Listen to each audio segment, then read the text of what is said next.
every day, right here in our gun shop, I'm asked about ammo prices, when they're going to go back down, what's happening with ammo, and I've got your answer here, right here in this story.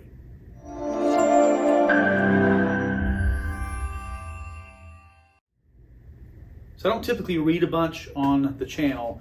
This is about 5 paragraphs, but I'm going to read this because it impacts every American, and people really don't understand what's already happened, what's taking place behind the scenes, and the mainstream media honestly is not even talking about a lot of these stories.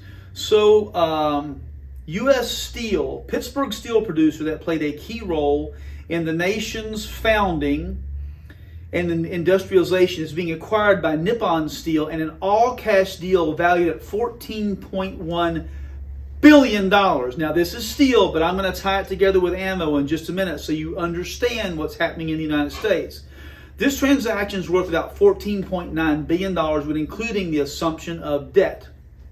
The combined company will be among the top 3 steel-producing companies in the world, according to 2022 figures from the World Steel Association. The price tag for U.S. Steel is nearly double what was offered just 4 months ago by rival Cleveland-Cliffs. U.S. Steel, which rejected the offer, confirmed the offering from Nippon earlier Monday. Man, that tie-up would have created one of the top 4 steel manufacturers outside of China, which dominates global steel production.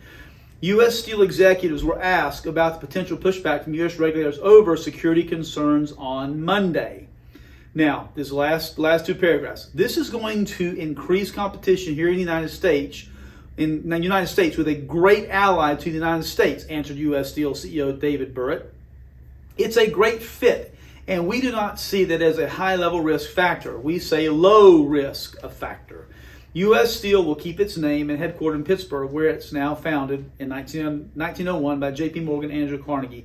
It will become a subsidiary of Nippon. So, look, I've got to respond to this. So, they paid double what was offered for the company 4 months ago in a $14.9 billion deal. If they paid double for what the company was valued at 4 months ago, they're going to have to recoup costs somehow, right? Like, they're going to pass that cost on to the consumer, the buyer, wholesale, retail, however that happens, that's going to be passed on. The same thing just happened in the United States with ammo. Our ammo companies were purchased by a Czechoslovakian national. Now, I have nothing against Czechoslovakia. I don't care that somebody wanted to buy it, but about 90% of our consumer market in ammo is going to be affected by this. I'm going to post that news link below. I also would love to know what you think about us having a lot of foreign interest, foreign entrepreneurs, foreign corporations investing in U.S. properties and U.S. manufacturing. But here's the biggest shakeout that I don't think everyone realizes. Back in 2016, we were paying on average about 17 cents per round for 223 5.56 ammo. Not much difference there. We could buy it by the 55-gallon drum. We could literally scoop bullets up like gold, and we could weigh those out and sell them to customers. Now, fast forward, we're in 2023 today. My cost on 223 5.56 brass is well above 40 cents. In most instances, it's above 50 cents per round. That's about a 300% increase on ammo since 2016. If you think that an international interest buying our ammo companies up is going to make ammo go down in a place where we're having other interests in steel and precious metals being bought up, is not going to make ammo go up, pardon me for saying it, but you are delusional.